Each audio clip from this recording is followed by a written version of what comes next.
Alright guys, dude, today on Rare Shadow Legends, we're going to be discussing, as you guessed it in the title, all about rare heroes. I'm just going to talk about 5 rare heroes you can see on my account that I have been using quite often and have been helping me quite a lot. So if you get them on your account, don't disregard them. Don't get rid of them because you could be using these heroes in your teams too. So the first one, as you guys already know, it's always got to be Kael. Gotta put Kael on, right? Kael is just too good in Raid Shadow Legends. He does an absurd amount of single target damage, honestly, with the Dark Ball. But what makes him so good is the fact that he has poison, which is really good in the Dragon Lair. It's even okay in the Clan Boss early game, but it's even better as well mid game during the Demon Lord dungeons, right, in the Doom Towers and stuff. So this is a really powerful hero that you get just because the poison on his A1, and you get a poison on his A2, which attacks enemies 4 times at random, which is really powerful as well because this does trigger 4 attacks in turn, technically on stuff like the Fire Giant that requires hits per, to break the shield. So this is just kind of nice to have. It's just a really good damage hero. And then on top of that, you've got the best AoE on all of them, right? Just king of AoEs, it feels like, that you get with Kael. And you can get this hero, as you guys know, right at the beginning of the game. You can honestly get him super early on by just picking him. And once you picked him, you don't even look back. That's how good Kael is as a rare hero. If you're just wondering from some information on my end, I run a good old lifesteal and perception set. The reason why I want that perception is to give him that 40 accuracy to guarantee the poisons and more landings and more debuffs, and that little bit of extra speed ensures him to go ahead of the bosses most likely. So you kind of want to make sure all of you guys deal either buffs, deal the damage, and then Kael almost near the end comes out and just finishes the task, right? So we got a perception, base set on him and lifesteal. And I just recommend, honestly guys, run lifesteal on him through the beginning of the game, and then later on you can change his gear to a more, actual custom build for a specific task. But for the early game, you're not going to go wrong with something like this. I'm going to be real with you. On the relic side, just equip the Unholy Grail, and then on Masteries 2, all I have done, because he's the only hero on my account so far that I've got the Masteries for, I have gone for the Campaign Farmer build on this. So this allows you to basically absolutely eradicate waves after waves after waves, even if he's the only hero on field. There is another really good build if you want to go for a clan boss build, which does revolve around going down the singled out, the bring it down, as well as methodical, and finally War Master, all giving you this really good single target damage burst. But I don't use him for that mainly. I'm using for the good old XP. So the next XP, or shall we say rare hero, that you can also use. So if you didn't pick Kael, let's just say you picked someone else like Gallic, or even, Elrain, or whatever her name is. Bellower.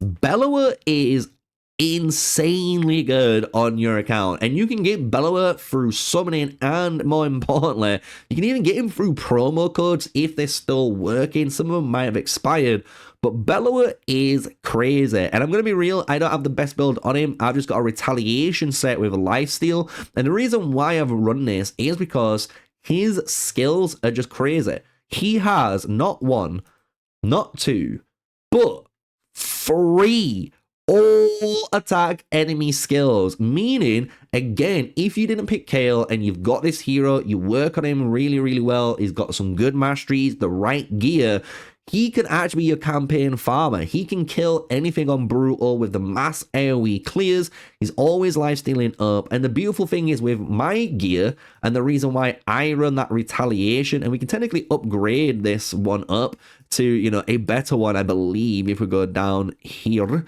There we go. Look, we could just even put on this one right now, upgrade him up, make him a bit more hard hitting on that retaliation. You can imagine every time he retaliates, it's an AoE attack also, right? That's how I look at it, how I feel about it, right? I could be wrong, but that's the way how I see it.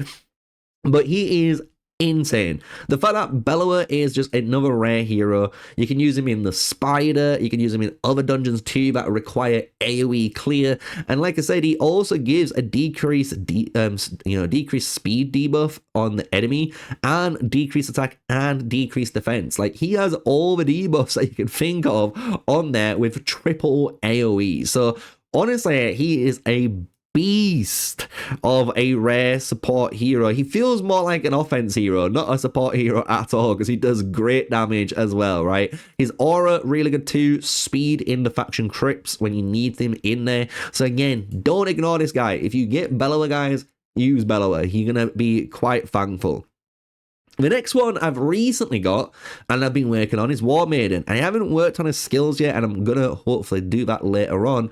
She is again a really good beast, and you can actually farm this hero in the campaign. I believe you farm her on stage 9, and the best way to do this is on the brutal or nightmare difficulty. It just increases the percentage chances of getting these blue heroes, and when you get her, you're not gonna look back, because she attacks enemies, and as you can imagine, if you've got a Kael, your eyes are gonna light up because she applies poison. She's also increasing attack on herself, which is really good, and if she hits a critical on there with an extra hit, really good, and then also attacks all enemies, decreasing defense. So she has everything you kind of need in this kind of DPS role. She does really good single target DPS, she has a really good self buff, and she does a really good debuff on all enemies. So you can use this hero again in a variety of different content in the game. So if you unlock her, don't get rid of her, don't food her. You're going to be needing her for your account, especially if you're a free-to-play player in the early game,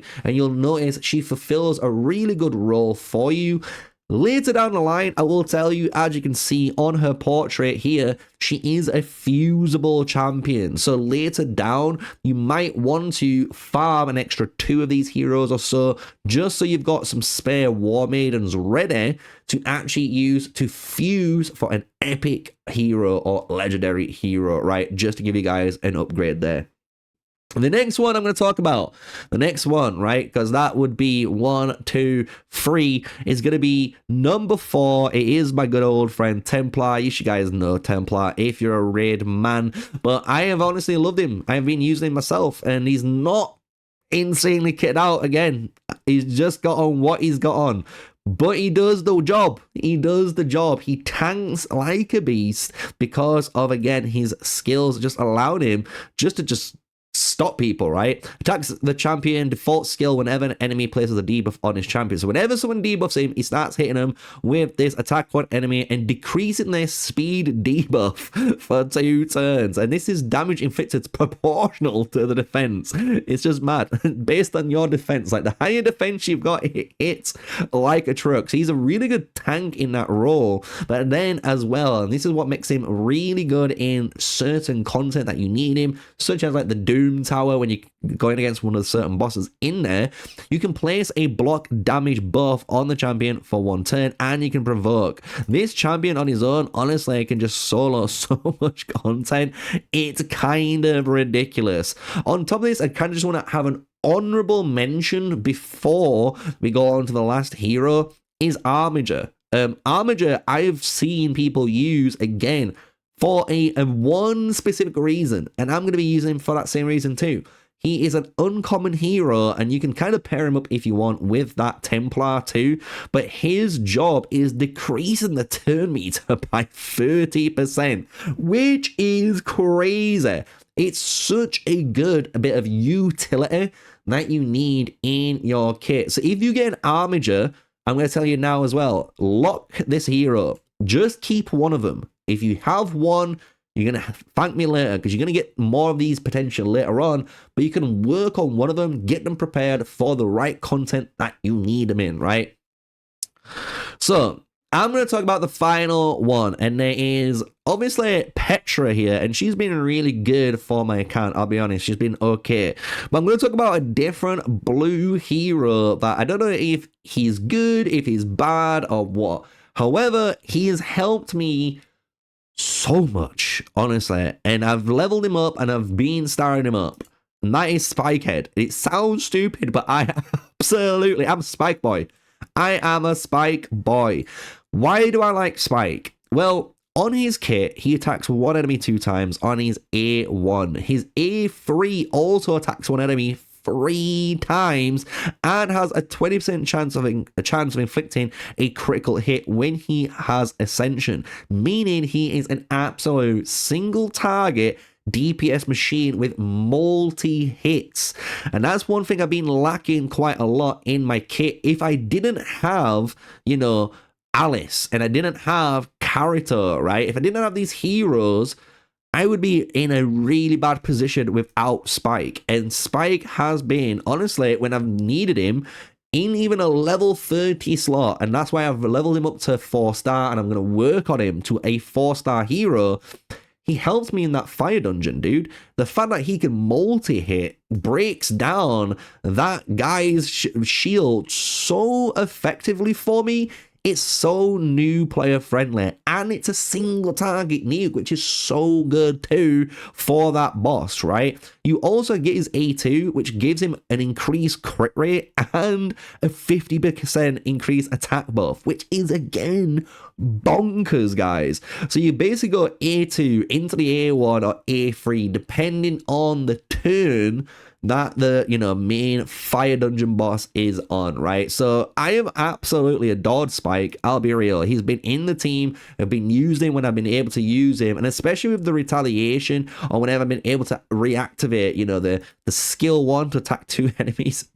It's just too good, dude. It's too good. So I like that. I'm not saying he's the best hero, I'm not saying they're insane. There is probably way better blue rare heroes in the game. I'm going to be honest, because there's so many good blue rare heroes in the game. But I want to talk about some of the blue rare heroes that I have currently got access to on my account that I've summoned, and the ones that I've actually kept over the other ones that I've used for food, because these ones have actually sued, a good purpose on my account for completing certain content. So I hope you guys have enjoyed it. There's 5 rares. You got your Kael, you've got your Bellower, you got Warmaiden, Templar, and for me, we're going to go for Spikehead with obviously honorable mentions on Petrifier and the good old Armiger as an uncommon hero that you could be using in the right scenarios on the right bosses, right? So I hope you guys have enjoyed the video. Nice and easy for you. If you're new to the game, hopefully you feel a little bit better if you've got any of those heroes on your account. You're like, oh, hell yeah, I actually got something I can use. There you go. Thank me later. And until the next one, stay safe, stay sneaky, guys. Peace out.